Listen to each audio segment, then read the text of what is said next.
Hello, welcome everybody. Today we are going to be doing an hour-long workshop where we will complete a social media audit. Before I get too much into what we're going to be doing or the purpose of what we're doing, I am going to give everybody another minute to file in and get settled. If you haven't seen the template that we'll be using today in your email this morning, sent out about 2 hours ago to download, I will drop it in the chat again, give everybody a minute, and then we'll formally kick off.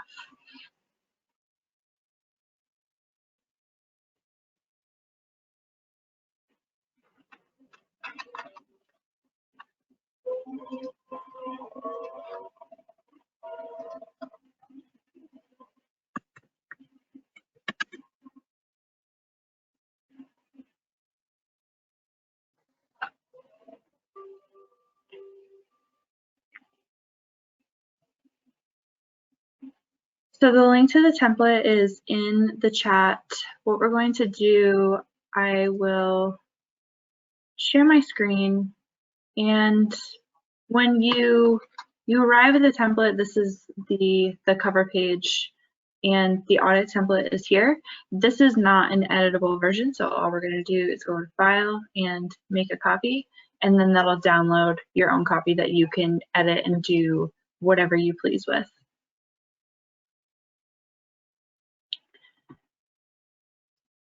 So it looks like people joining are sort of beginning to taper off. So I'll do our formal introductions. I'm Anna Dievendorf. I'm the marketing manager at FanBooster.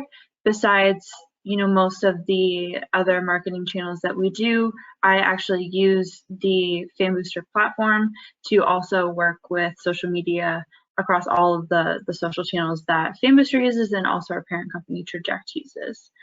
So I'll be digging into a little bit of that things that you can find a lot more easily to complete these columns in the audit on FanBooster. If you don't use FanBooster and you have your own social media platform, you probably also already know where to find some similar metrics that will help accomplish that. So while I'm showing that, if you have a different tool that you use, you can dive into that tool and get that same answer during those periods as well. So audits are really important, but they tend to be kind of a thing that people don't love to do. They seem a little bit optional, but they really can be extremely powerful for kind of two different reasons. One is your actual social media strategy, making sure you're kind of hitting that reset button, realigning on everything and making sure you're not forgetting things, you're actually being active, your posts haven't completely gone off the rails from what you intended that social channel to be in your goals. And then another way that audits are really great is just in, clean processes at work. The first thing that comes to mind, these are super useful for, is handing tasks between different people who need access to your social channels so much more quickly and easily. New hire onboarding, making sure everyone has the right access and the right information on this sheet, working with different vendors and things like that. And on the flip side of that, if you are the vendor and you work with clients, one thing that I would really recommend if you are able to sit down and do a nice thorough audit is that is actually something that you might find a lot of value in productizing. So, working with that client saying, I know I'm asking a lot of information from you. I know it's tedious and you're sitting there taking the time to get me a lot of information for this sheet. I'm going to wrap it up with a bow for you and give it to you as an item, as a product, so that if you ever work with any vendors in the past, or in the future, sorry, if you work with any vendors in the future, if you need to do any new hire onboarding, anything like that, you have this gift that I'm giving you that you can pass on for, whatever period of time that it's still relevant. So speaking of that period of time that's still relevant, an audit isn't, it isn't like a quarterly thing that you need to check in as much as your KPIs and those main targets. It's probably only something you need to do once a year or whenever there's major changes, maybe a rebrand, maybe an acquisition, any kind of those overhaul things. So all of that being said, we're going to dive straight in and sit together and start filling out our template and finding all this information. I'll go through all the information you should have, show you some places to find them, but a lot of it is just going to be me then giving you guys time to find those things and complete them before we move on to the next step. So feel free to use the question box, feel free to use the chat box the entire time, clarify something, go back to something as we all sit down and we work through this sheet together. So for anybody who may have come in late, the link to the template is in the chat. You can see it on my screen. And what we're going to do is file, make a copy. And then we're going to begin working on our columns on this second tab. So the first thing we're going to do is just take stock of the social channels themselves, what they are, and then we're going to put a URL for every social channel that we have so that somebody else, you know, you can put the handle, but then somebody has to take the handle and then go to the app and then search that handle and find you. URLs are usually a lot better for handing off to people for onboarding, that kind of thing. So I'm going to ask everybody to, you know, pick the main social channels that you're on, that you're active on, and take a couple minutes to go and grab those URLs and fill them in each of the columns. If you find that you are skipping some of these and they are in an order where some are blank and then you fill in some, such as YouTube and Pinterest at the end, definitely feel free to cut and paste these columns in a different order on your copy, because every row that we fill in after is going to be for those channels that you use and information about them. So I wouldn't delete just yet because we're going to do an exercise where we find any lost channels. But if at that point you want to delete them, you can. If you want to switch around the order, you can, just to keep things nice and clean. So I'll give everyone just another maybe 30 seconds to put those URLs in so that people can find the social channels.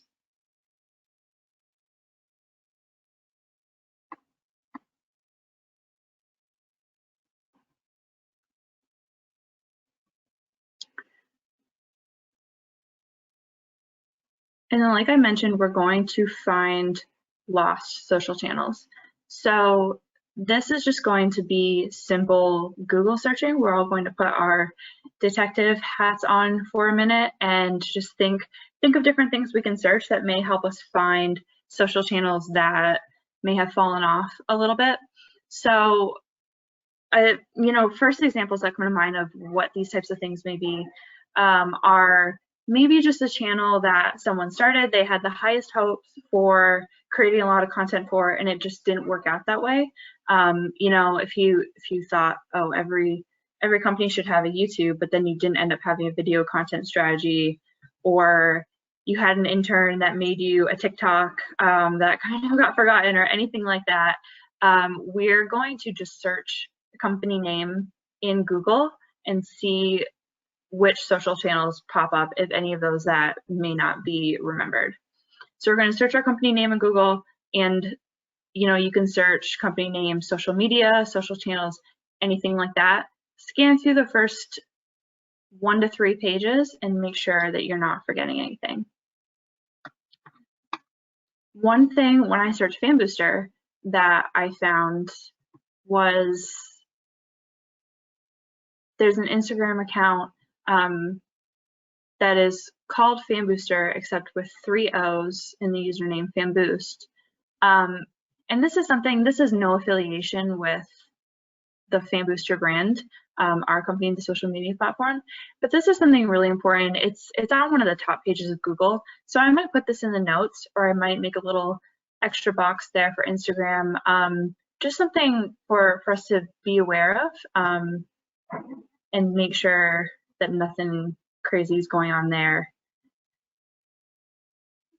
If you feel like you've searched and you're not really finding anything that was forgotten or that you need to write down, something I would recommend moving on to is searching executives for your company, searching maybe a relevant parent company or acquisition of your company.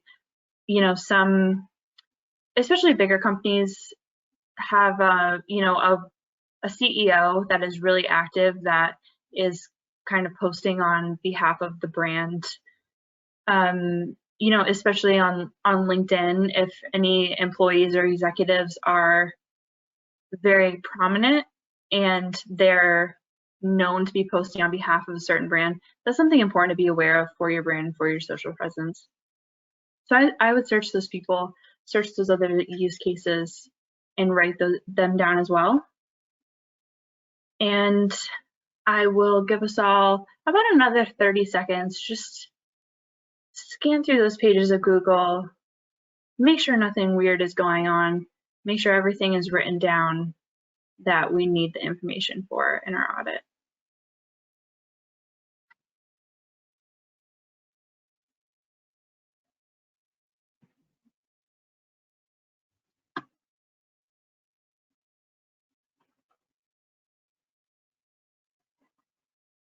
So now we've got all of our social channels, we've got our forgotten social channels. Now we're going to do date created. This is a little bit of a tough one. If you know this information, then of course pop it in there. A lot of you may only know the month and year. Some of you may know the year.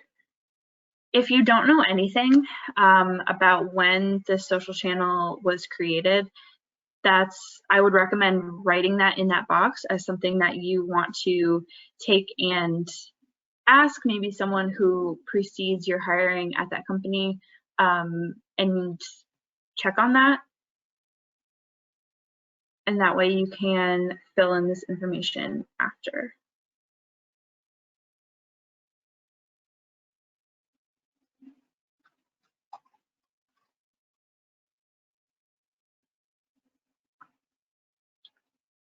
Something that's really important about knowing how long the social channel has been around is the rate at which you accumulate followers. So, you know, if it's spread out over years and years and years, and you are trying to investigate that rate or that speed, the timing of when you picked up all those people, there's definitely some nuggets of insight in there if you know how long it's been around.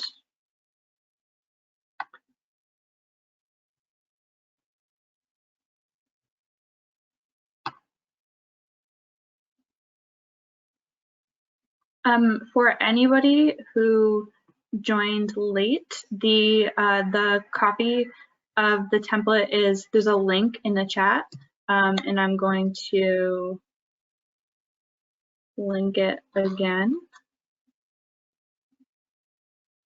And then all I'm going to have you do is just go to File, Make a Copy, because you won't be able to edit the version of the link because that's the master version. Just make your own copy and then go from there.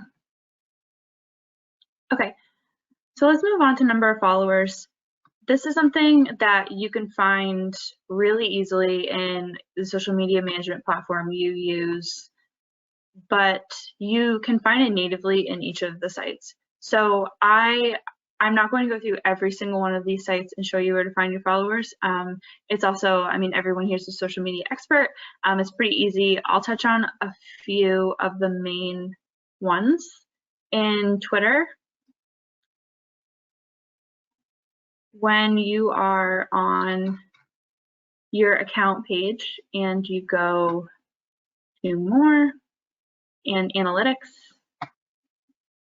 there's some good information here, but right at the top you've got number of followers.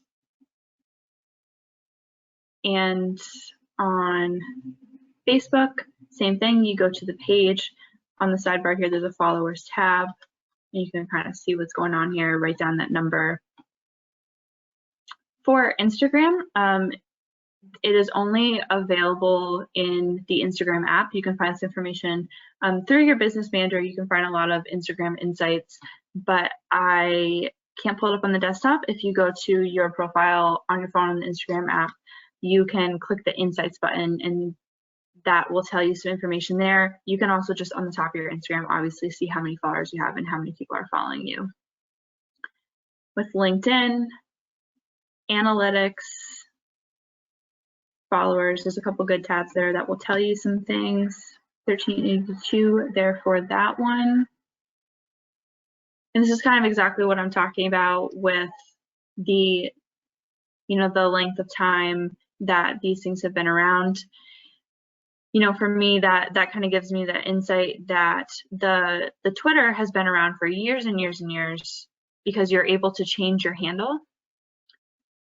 For Fan Booster LinkedIn, I'm like, oh, we had to create this new LinkedIn in March with the launch of the Fan Booster brand.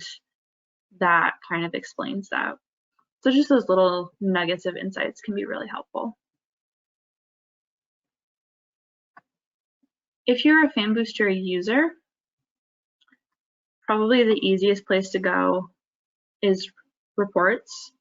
And in cross-channel, you can do audience, and it will tell you just everything about your audience as a whole.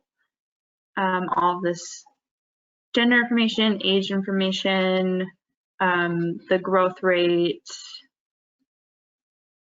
and then you can go geography, or you can go to each channel individually, and it will kind of tell you what's up with those people as well.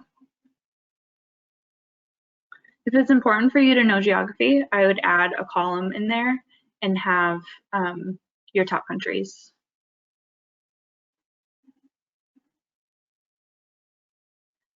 So next we're going to go to demographic. The important caveat that I want to note here is that it may be very tempting to rush in and write down your target demographic. What I would love for us to do here is write down the actual demographic. We might think that we are targeting a certain age, because this channel, people tend to be really young on this channel. We think that that's, who we're reaching by creating that content. And then I want this to be the time that we find out, like, oh shoot, it actually is a totally different, subset of people that are following me on that channel. Something went differently than I thought it would for some reason. So let's use this row to do the actual demographic, not the target demographic. So this is a little tough in the social platforms natively. If you have a social media management tool with great reporting, you'll probably more easily be able to find that information. So for example, in Fan Booster, exactly everything I just talked about, we're here in Twitter in the reports, and I'm going to take down the actual way that it panned out with these, gender, age, some geographic distribution, languages, and then I know that if something isn't what I thought it would be there, that I need to address that and figure out what happened.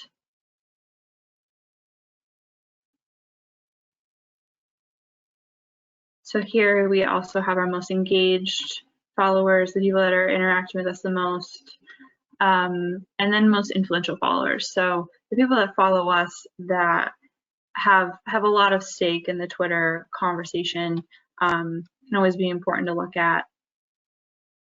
A lot of really great information here. If you do find that there's a difference in what you thought your demographic for a certain channel is going to be and what it ended up being when you actually look at the numbers, I think it really depends on the business, and you can go equally one of two ways and change what you post to bring it back to your original goal. We always need to make sure that we're realigning, resetting, and accomplishing goals.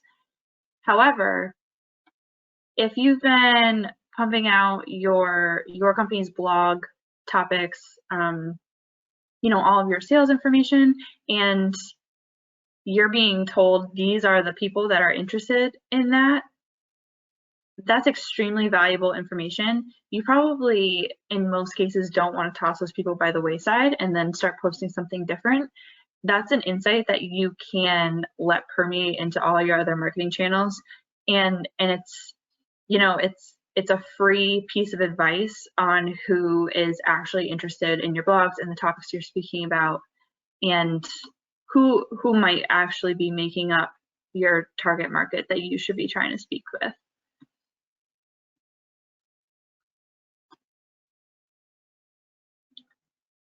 That one can be a little bit of a doozy. There's a lot of information there. So I am going to give us about another minute. I skimmed through a lot of places to find this demographic information really quickly. So throw anything in the chat that you want me to go back to, if you want me to show any of the fan booster graphs again, or any questions about nailing down that information. Throw them in there. But then that, we will just give everyone another minute or two to start filling that in. Hopefully at least to the amount, if you're not able to finish it, to the amount where you've done enough that starting is the hardest part and you feel able to complete this audit when we all hang up from each other.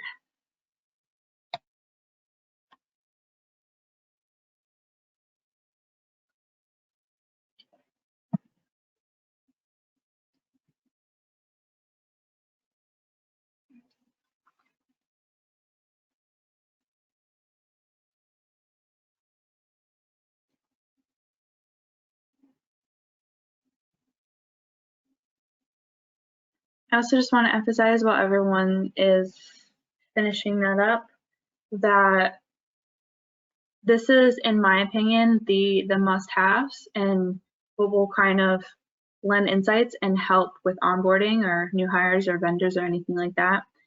If there's something that is related to something we work through that you think I really need to have a column or I need to have an extra note there to include that, this is absolutely your audit.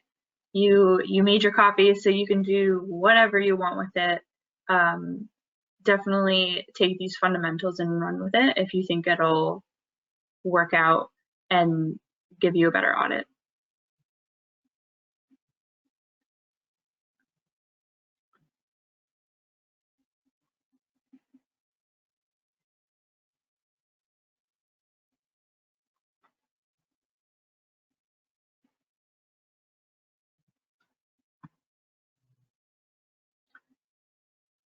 Okay, I'm going to move to account purpose.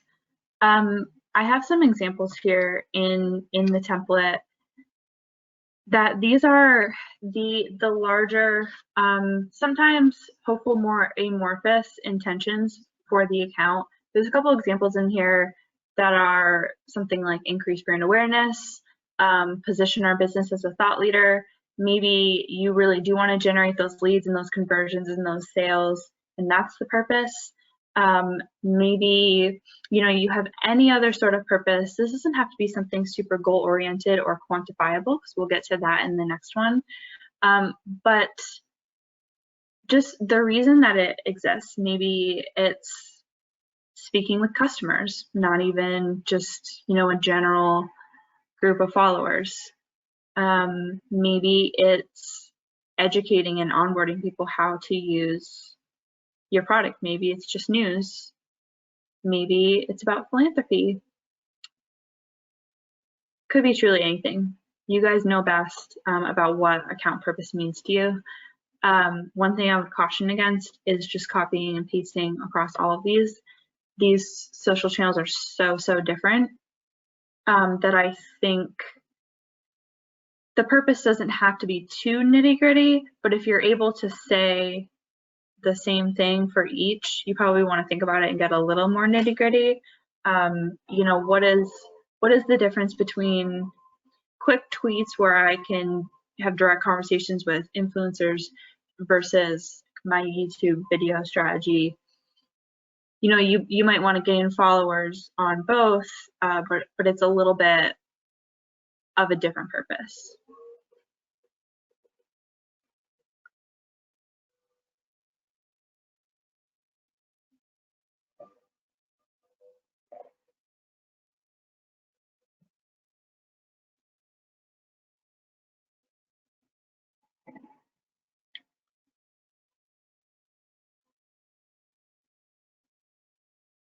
this might be one of those fields where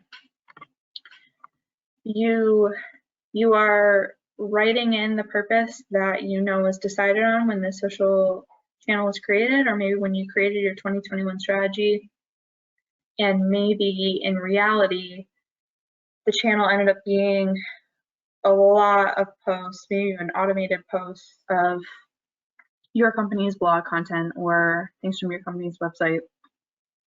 And this can kind of give you that hint to take that moment, and like something's got to give to make time for curating news articles, because we created this because we wanted to be an expert in the industry and, you know, share news and invaluable strategy articles and all that kind of thing. So if there's a disconnect there, hopefully this will help you realign.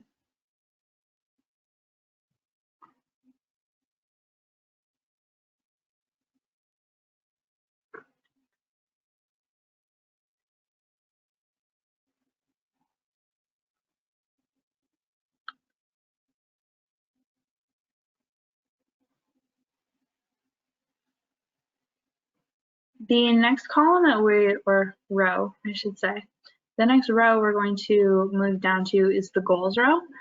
So this is a little bit more quantifiable, drilling down from your purpose. I have some examples here, such as if your purpose was increasing brand awareness, maybe you're new in a well-known industry, or you're in a completely new industry altogether, solving a problem people don't know about. So your purpose is brand awareness. Maybe your goal is increasing followers by 30%. This one is something that it comes from the metrics and the KPIs that you set out on either a quarterly basis or monthly basis, or whatever in your 2021 roadmap you kind of said as those SMART goals that you write down with your manager or your client or any of that sort of thing. So this can kind of just borrow from that. Hopefully it's not anything that totally needs to be made up from scratch, but if it is, just take the purpose that you wrote down and think about how you can make it actionable and quantifiable.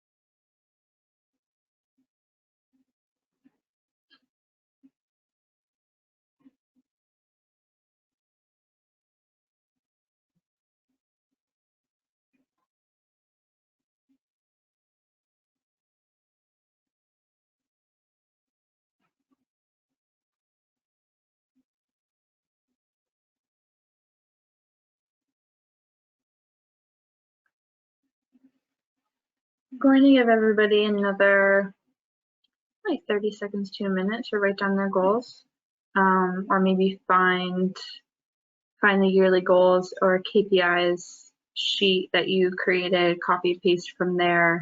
That's definitely allowed. This is supposed to be as easy as possible, so make it easy on yourselves. Copy and paste what you've already done in your 2021 planning if it's relevant.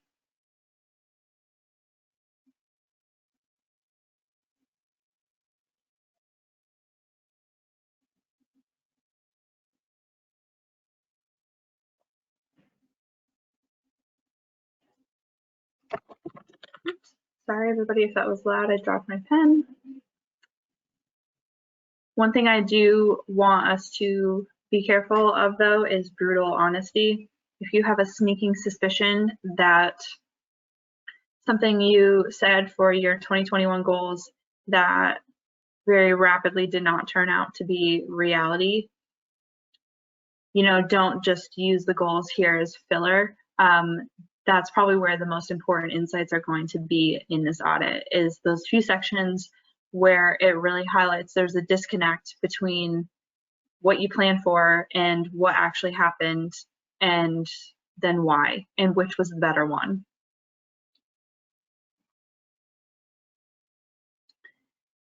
So next one we're going to go down to is last posted. This one is easy. Just visit each of the social channels. If you've clicked out of them, you have the URL right in your first row. Click to them, just see when the last post was. The purpose of this row is just to tell you if there's one that exists that has been a little bit silent for maybe a little bit too long. If there's one where you turn things off for a certain reason, feel free to put a note about what that reason was. But if it's channels that just maybe someone has gone a little lax about or have been forgotten about or turned out to just not be the right channel for your business, this will show pretty clearly there.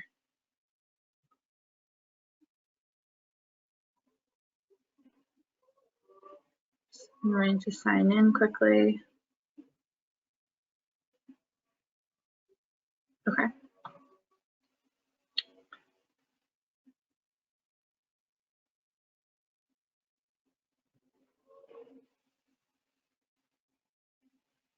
This is a super easy, clear-cut one that I think anybody can come back to. So I'm going to move on, especially because this next one is my favorite to put in the audit, and I believe is truly the most underrated metric that you can be keeping track of. So a lot of times when we talk about social media metrics, they're very quantifiable. It's a lot of numbers. We don't tend to put more of that qualitative analysis in there because it's hard to put in graphs, it's hard to visualize, and sometimes if you are trying to get buy-in from the people who don't understand social media, it can be a little bit hard to convey that importance. But what I want us to do is find the most engaging posts on each channel, and I would recommend that you do as many as it takes to find a trend. I'll show you on Twitter, when you go into those analytics and you view all tweet activity, it's a little bit limited what you can do for the window on Twitter, but you can investigate a couple of different time windows by changing this. I would really recommend you do them in chunks to see as far back as possible and compare. You can change those there. And then you can look at your top tweets. And what this will do is just really tell you the category or the type of content that people like. You know, if everyone is engaging the most with your blogs, is clicking the most on your blogs, and every time you post a news article, it's kind of radio silence, that's a really great insight into what people like. And a lot of times it's the other way around. A lot of times people really like the industry knowledge and follow accounts to stay up to date, but maybe they're not clicking through to your website or converting on some of your more sales-oriented stuff. So you can find those top tweets. You can do anywhere. There's spaces for links to 5 of them there. I would say do as many as it takes to see a trend. If your first 3 are already the same content category, then you kind of already know, right? But put as many as are interesting in there. Same thing with Facebook. You have posts, and it will show you all of your posts here, and you can kind of see what happened with them and find the best ones. On LinkedIn, they're called updates. You're in your analytics. Again, you've got each individual post and what happened with them. So, you know, I see, whoa, there was a huge jump in impressions. And this one was a case study, and it's the only case study we've posted lately. So that's really interesting information to me that I'd want to make sure to link that post there as the #1 most popular post. Of course, I'll show in Fan Booster, you can get all of this information compiled together. You can either go to the channel and see it here, and you can kind of toggle and sort the columns a little bit more easily. and it will give you some little insights, the day you posted the most, the day you got the most engagement, and your best performance. This will be the one you put in the #1 slot.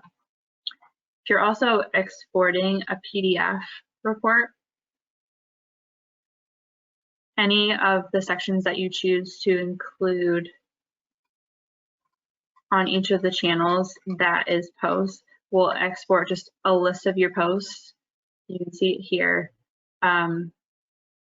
You know, you can just do this report as far back as you want. You could do it a year, and it will export a list of all your posts and the metrics, and you'll be able to see your best posts from there as well.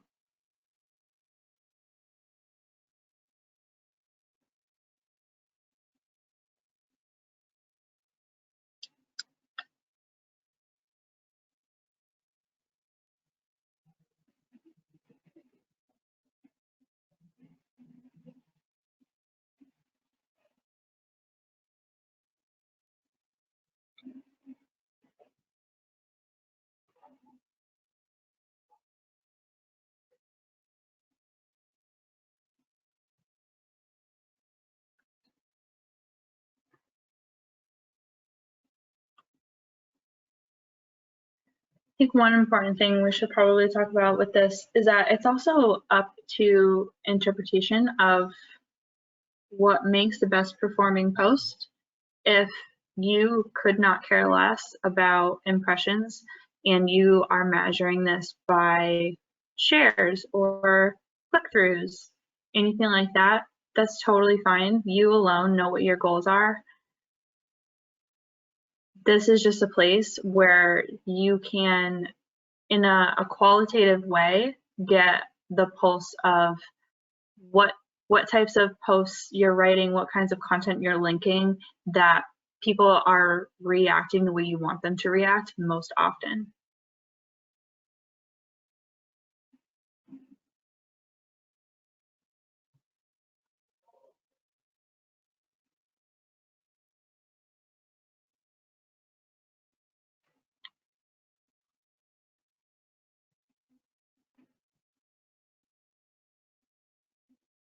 Okay, I'm going to link the template in the chat. And then for those people saying you switched and need to re-download it or rejoined us, we've just been clicking file and making a copy, and then that will give you your own version. You can do whatever you want with.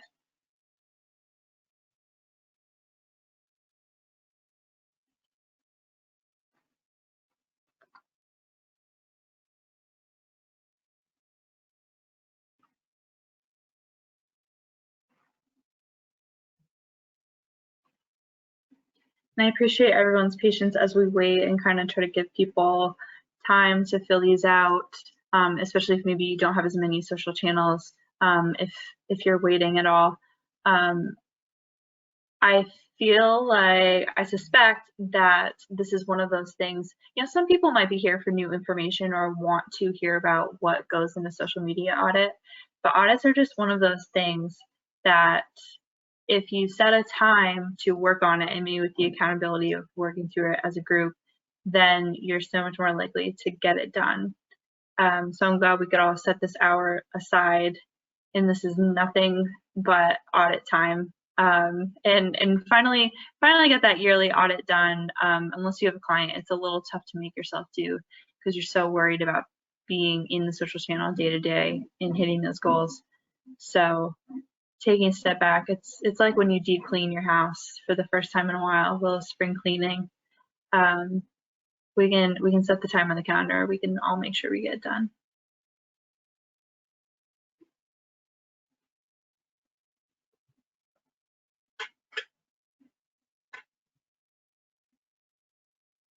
Okay, the next thing that we are going to move on to looking at is Google Analytics website sessions.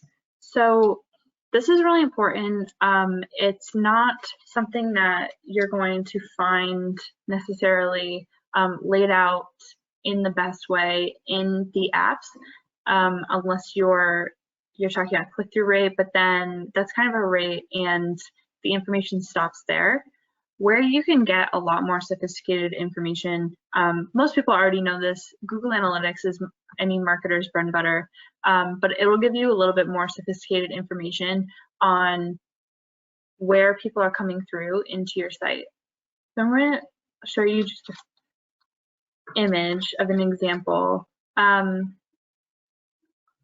In Google Analytics, there's a sidebar on the left. In acquisition, you'll have traffic and then source medium. Source is going to be the actual channel itself. So here in the example, you can see it's Facebook. Medium, the medium is going to be the same for all of them unless you have reasons at your business to set it up differently. The medium is always going to be social, and that will kind of help us narrow it down. So, of course, the really important thing here is to be creating links that have source and medium laid out, and using those UTM tags so that everyone can see that information a lot more easily. If you are not super experienced with creating UTMs, you can find a UTM tag generator pretty much anywhere. I actually wasn't planning on showing this because it's really messy, but I'll just show you guys what I use, and it's just a spreadsheet with a formula, and I put the bare bones link in here, and I've got the medium, social, and the source, and then I can add some more information if I want to narrow it down a little bit. You know, this is a webinar, this is a blog, and it concatenates with this formula and spits me out a link that has all the information in the link that I can see and I can track.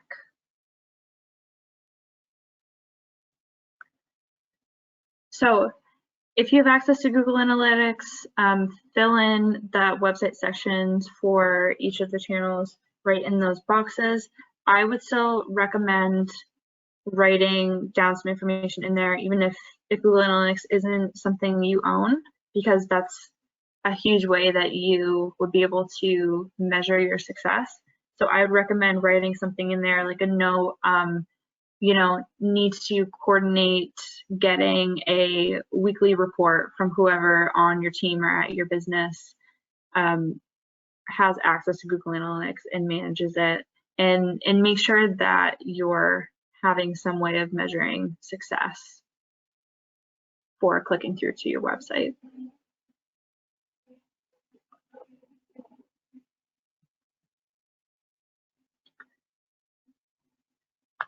The next one we're going to move to is, we're keeping this simple, and this is a simple yes or no column. There's probably another place or another source of information where you want to actually keep what the branding guidelines are, and you know, keep files of which images, your profile picture, your cover photo, all of that should all be housed somewhere. But for your audit, we don't need all of that. We just need to check if it's up to date. So you're going to actually visit your sites like a user. You know, I can see, here's the cover photo, logo, the bio, the link. I want to make sure this is a UTM link so that I can see if people arrive on the website that they arrive from social and Twitter. So that might be something that it doesn't look like it is at the bottom, so that might be something I change. Make sure this is, you know, HTTPS, it's secure, all of that kind of stuff. And then just briefly check each one.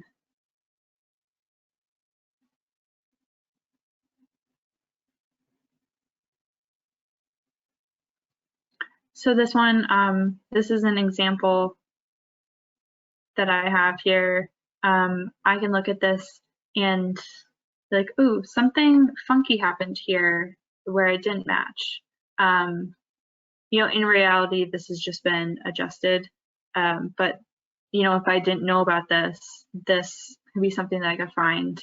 And then that would have to be a no for the branding check column, and something I would have to revisit later. Make sure it's incorporated into my quarterly plan.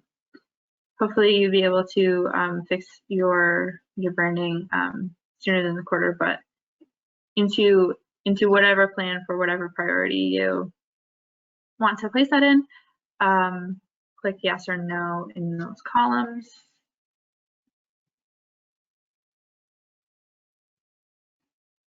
And then, oops, I'm losing track of all my tabs. So for branding check date, for every column you use across every box for branding check date, we're just going to put today's date. Unless you're taking this back to do later, put that date. But this will just tell us,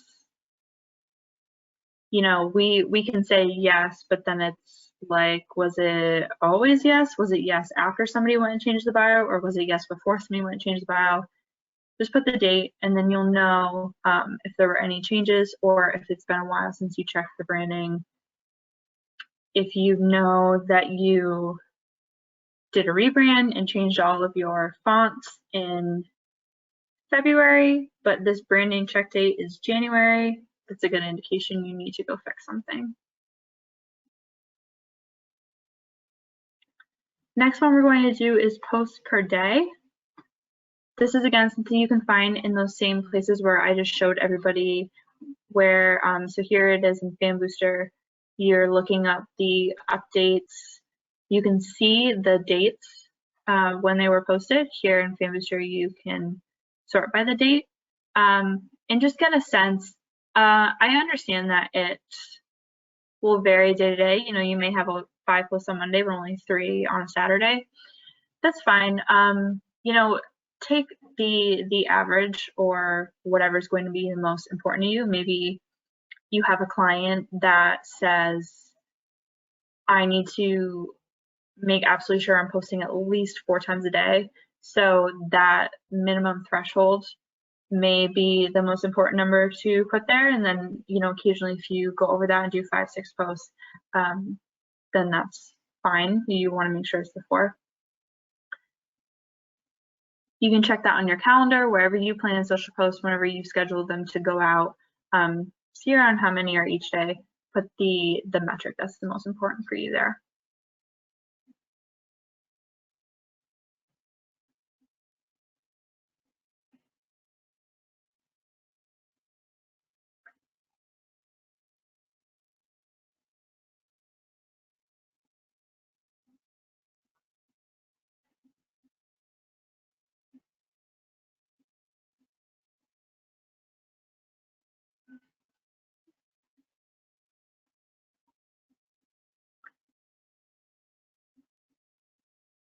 Now, this next one is where there tends to be the most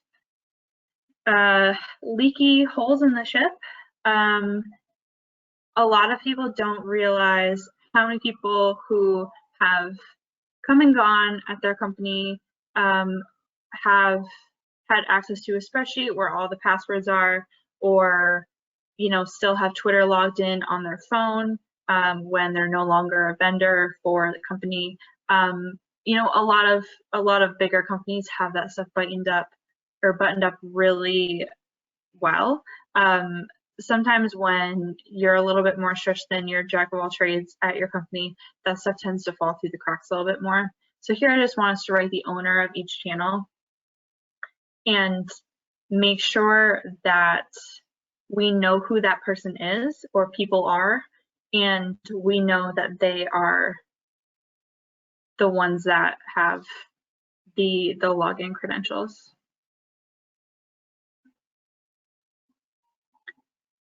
This can kind of be completed in whatever way works for you in tandem with the next row, which is password. If it works for you to just have the password for each of these written right on this sheet, because the sheet is password protected or you're the only one that has access to it or anything like that, that's great. Maybe password is a column where you say I changed the password on this date and made sure only the 2 relevant people who need it have it, so that you can have it kind of like the branding check date. Make sure that there's a documented place and time where you hit reset on who all these people are that have access. This is kind of a column where you can write a note in whatever way that works for you, or write a note that I need to reach out to some people and find out who truly actually needs access and when the last time was that we changed the password and cleaned up that access. So maybe this row is where you create a plan for that, or a goal that you're going to take that to some people you work with and make sure it's secure.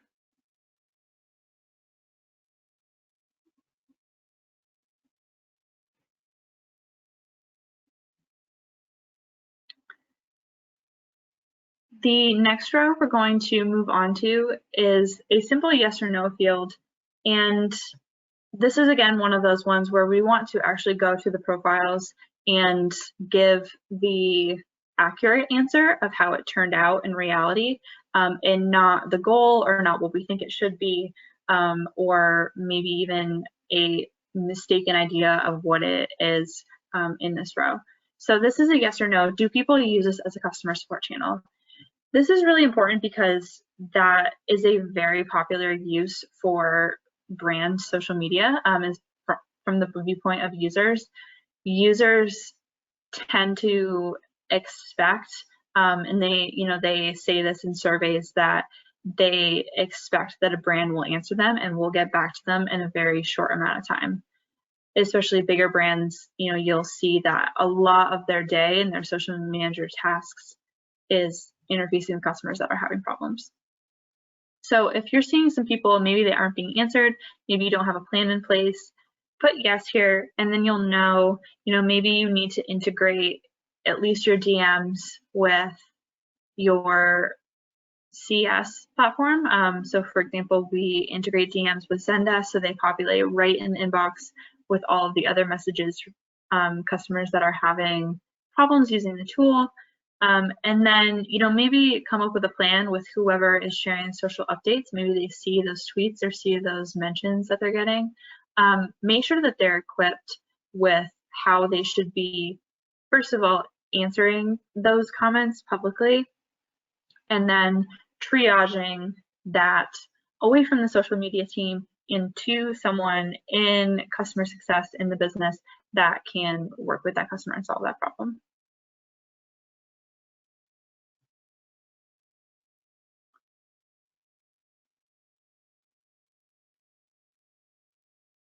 The last one that we have here is compliance.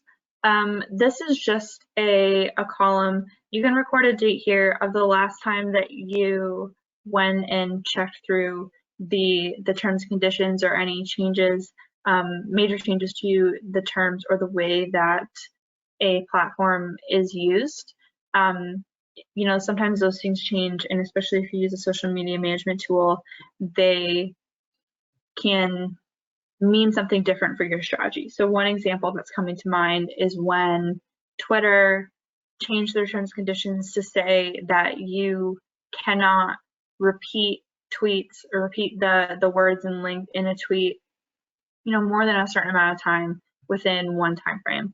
So that was big news for everyone who schedules and automates that. I need to be careful that I'm not just churning out the same post and repurposing it much more than an actual human would.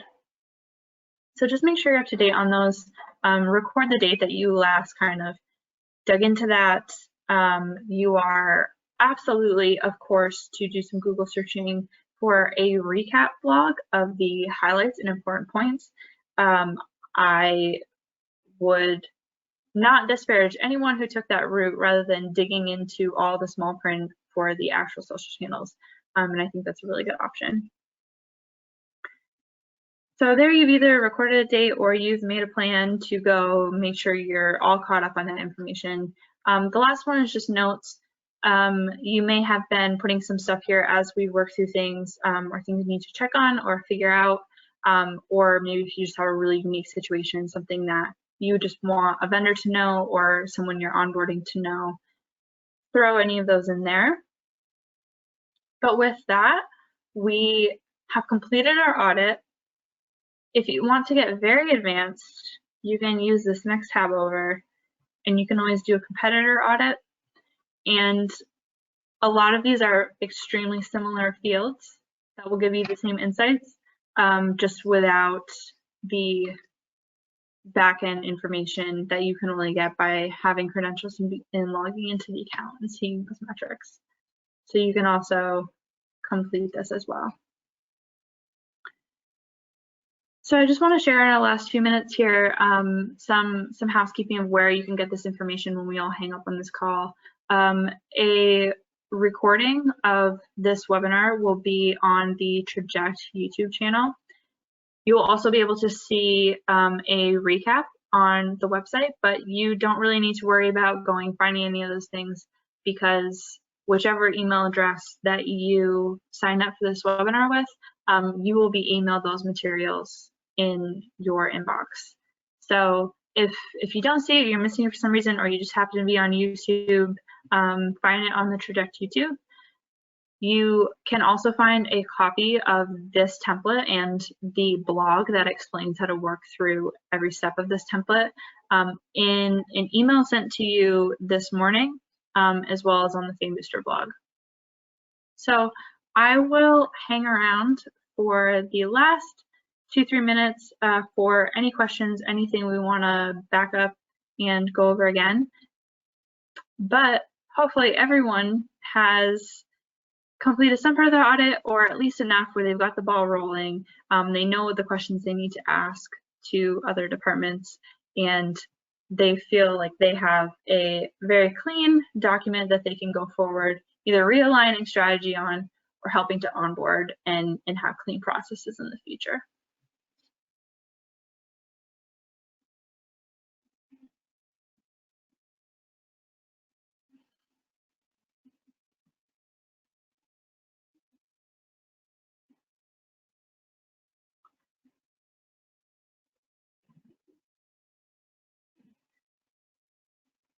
So we have a question here about some more niche social media channels that aren't on here. One big one that's missing that I know a lot of people are getting into now that the creation of this document precedes is Clubhouse.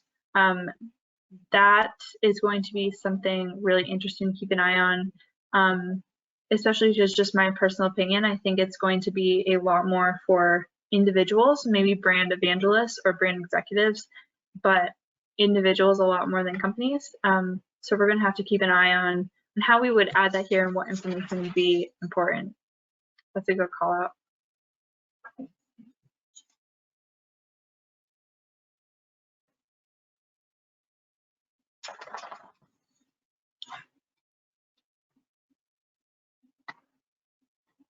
Do you ever change the account purpose based on the activity or the audit? Absolutely. I think, you know, sometimes there are strange uses for your product, or, you know, a market that you wouldn't have thought of that is interested in your product or service for a particular reason. And getting that information of who is following you isn't who you thought it would be, or the type of information that they really love and share a lot isn't what you thought it would be. Those are not only insights that change what you should post more of and what influencers you should try to work with that carry more weight with those people. That insight can permeate into your entire business, your entire way that you promote the product, your search and your Google ad strategy, and who you reach out to. Like, that's really a two-way street of getting those insights and then packaging them up in a way that can influence the rest of your company's strategy.